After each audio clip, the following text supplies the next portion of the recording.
नमो नमः। सुप्रभातम। तो छात्रों, आज हम शेमुषी द्वितीय भाग दशम वर्गाय संस्कृत पाठ्य पुस्तक शेमुषी द्वितीय भाग जो कि 10वीं कक्षा की संस्कृत की पाठ्य पुस्तक इस वर्ष आपको चयनित की गई है, तो वो आज हम पढ़ेंगे। शेमुषी का अर्थ होता है बुद्धि। शेमुषी में इस पुस्तक में 12 अध्याय हैं, अर्थात 12 पाठ हैं। आज हम प्रथम पाठ सूचि पर्यावरणम इसके विषय में पढ़ेंगे। मंगलाचरण हमने पहले भी कर लिया था, तो आज हम सीधा ही प्रथम पाठ के ऊपर आते हैं। प्रथम पाठ सूचि पर्यावरणम। सूचि पर्यावरण, सूचि अर्थात शुद्ध, पर्यावरणम पर्यावरण। अयम पाठ, यह पाठ आधुनिक संस्कृत कवि, आधुनिक होता है इस समय, आज के संस्कृत कवि हरिदास शर्मा के लसत लतिका इति रचना संग्रहात, इस रचना संग्रह से संकलितो अस्ति, संकलित है अर्थात लिया गया है। अत्र कवि, यहाँ कवि महानगरानाम, महानगरों के यंत्र अर्थात जितने प्रकार के आपके वाहन इत्यादि है, कारखाने हैं, इंडस्ट्रीज हैं, वो उनकी बहुलता के कारण, उन यंत्रों के बहुलता के कारण प्रवर्धित बढ़ते हुए प्रदूषण के ऊपर चिंतित मन से युक्त दृश्यते दिखाई दे रहे हैं। सह कथ्यति, वह कहते हैं, यद कि इदम लोह चक्रम, यह लोह चक्र शरीरस्य मनसस्य शोषकमस्ति, कि ये जो लोह चक्र है, कि यह लोह चक्र अर्थात जो आपके कारखानों की मशीनों के चक्र हैं, रेलगाड़ियों के चक्र है, वाहनों के चक्र हैं, जितने प्रकार के आपके वाहन हैं, उनके जो लोहे के वो चक्र हैं, उनके कारण शरीरस्य मनसस्य शोषकमस्ति, ये सभी क्या है, ये जो लोह चक्र है, ये शरीर का च और मनसः, मन का शोषक अस्ति, शोषक है। शरीर का शोषक है कौन, ये लोह चक्र, और मन का भी शोषक है। शोषक अर्थात सुखाने वाला, मन को भी सुखा दे जो, और शरीर को चिंता से ग्रसित कर दे। अस्मादेव वायुमंडलम मलिनम भवति, अस्मादेव इससे ही, या इस कारण से ही, वायुमंडल मलिनम भवति, मलिनम अर्थात दूषित, भवति होता है। कवि महानगरी जीवनात्, कवि महानगरी जीवन से, सुदूरम बहुत दूर, नदी निर्झरम झरनों इत्यादि से युक्त, वृक्ष समूहों से युक्त, लता कुंजम, लता बेलों को कहते हैं, तो लता कुंजों, लता बेलों से अत्यधिक मात्रा में सुसज्जित वृक्षों से या लताओं से, पक्षी कुल कलरव कूजित वन प्रदेशम, पक्षी कुल पक्षियों की कलरव ध्वनि से, वन प्रदेशम गुंजित, कुजितम होता है गुंजित, वन प्रदेश की प्रति और गमनाय जाने के लिए अभिलाषा व्यक्त करता है। क्या कहता है कि कवि महानगरी जीवन से बहुत दूर, नदी झरनों से युक्त, वृक्ष समूहों से युक्त, लताओं से युक्त, पक्षियों की कलरव ध्वनि से गुंजित वन प्रदेशों की ओर जाने की अभिलाषा व्यक्त करता है। तो आइए अब हम इसका प्रथम श्लोक का अध्ययन करते हैं और उसको गाने का प्रयत्न करते हैं। दुर्वहमत्र जीवितं जातं प्रकृतिरेव शरणं, शुचि पर्यावरणं। दुर्वहमत्र जीवितं जातं प्रकृतिरेव शरणं, शुचि पर्यावरणं। महानगरमध्ये चलदनिशं कालायश्चक्रं, मनः शोषयद तनुः पेशयद भ्रमति सदा वक्रं। दुर्दान्तेर्दशरै अमुनः स्यान्नैव जनग्रसनं, शुचि पर्यावरणं। तो इस वर्ष आपको इन श्लोकों के अन्वय को भी लिखना है। अन्वय अर्थात कि संस्कृत भाषा में इन शब्दों को व्यवस्थित रूप से क्रम पूर्वक लिखना, कि कौन सा शब्द पहले आया उसके बाद कौन सा, उसके बाद कौन सा। इस प्रकार से कर्ता कर्म क्रिया के अनुसार आपको इन शब्दों को व्यवस्थित रूप से पंक्तियों में लिखना है, परंतु संस्कृत में।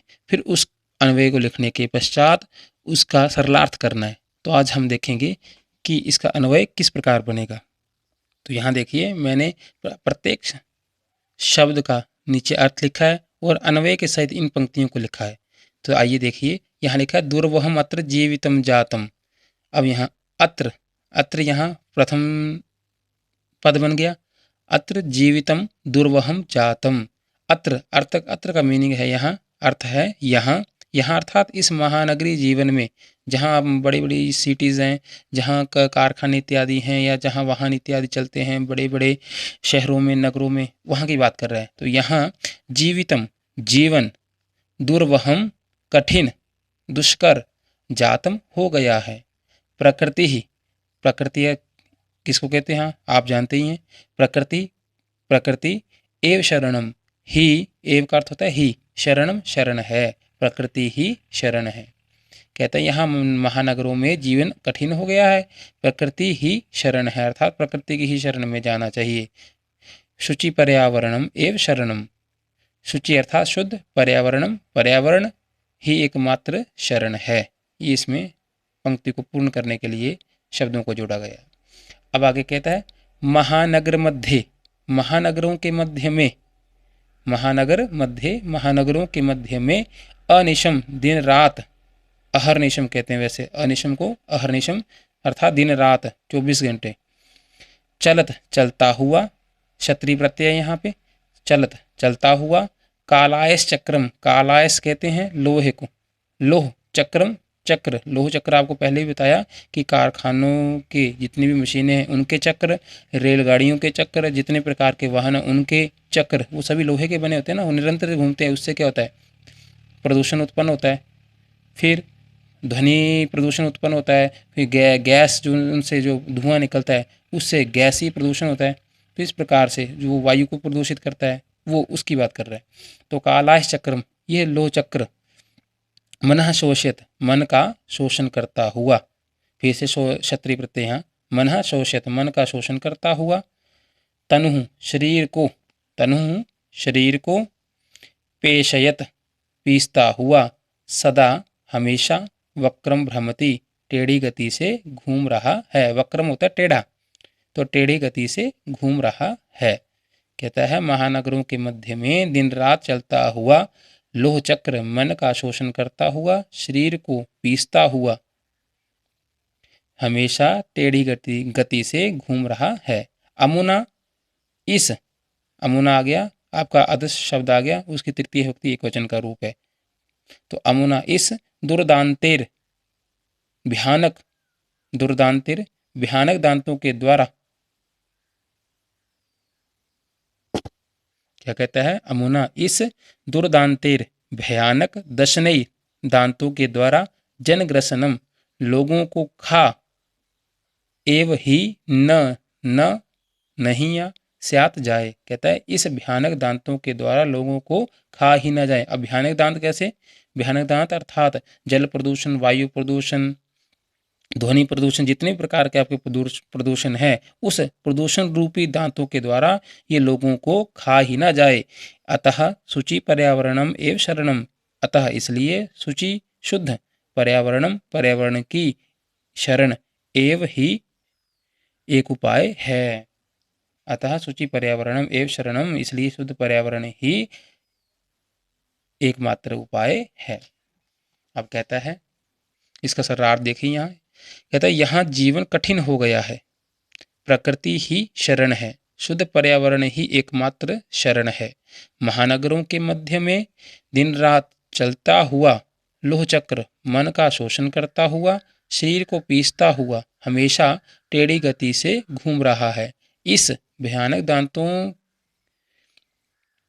के द्वारा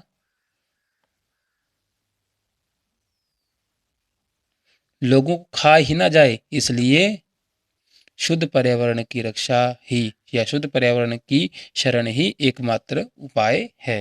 अर्थात हमें पर्यावरण की रक्षा करनी चाहिए और पर्यावरण को बचाना चाहिए और उसकी ही शरण में हमेशा रहना चाहिए। हम जिस प्रकार जब भी हम प्रकृति के साथ छेड़छाड़ करते हैं तभी हम भयानक परिणामों को भुगतते हैं। जब तक हम पर्यावरण को जिस प्रकार भगवान ने हमें जिस अवस्था में उसे दिया है उसी अवस्था में रखते हैं तब तक वो हमें हमेशा ही लाभ देता रहता है। तो इसलिए आप हमेशा जितना हो सके पेड़ पौधे इत्यादि लगाएं और अपने आसपास जितना कम प्रदूषण कर सकें उतना करें। तो आज के लिए एक प्रथम श्लोक ही धन्यवाद। आप जब इसका अन्वय करेंगे तो आप अन्वय एक साथ लिखेंगे। पहले श्लोक आएगा, ठीक। श्लोक तो आपको पता ही है कि संस्कृत में लिखा, लास्ट में लिख दिया। उसके बाद अन्वय लिखा। अन्वय जैसे मैंने यहाँ लिखा है, आपने इसी को क्या करना है, क्रम पूर्वक इन संस्कृत के शब्दों को क्रम पूर्वक इसी प्रकार से यहाँ लिखते चलना है। फिर बाद में तीसरा स्टेप है, पहला श्लोक, दूसरा अन्वय और तीसरा सरलार्थ। सरलार्थ ही आपको यहाँ दिया है। मैं आपको ये दोनों ही पिक्चर भेज दूंगा। आपने यहाँ से क्रम पूर्वक जब आप फेयर कॉपी पे लिखेंगे तो क्रम पूर्वक पहले आपने सारा अन्वय करना है, ठीक है। ओके, धन्यवाद।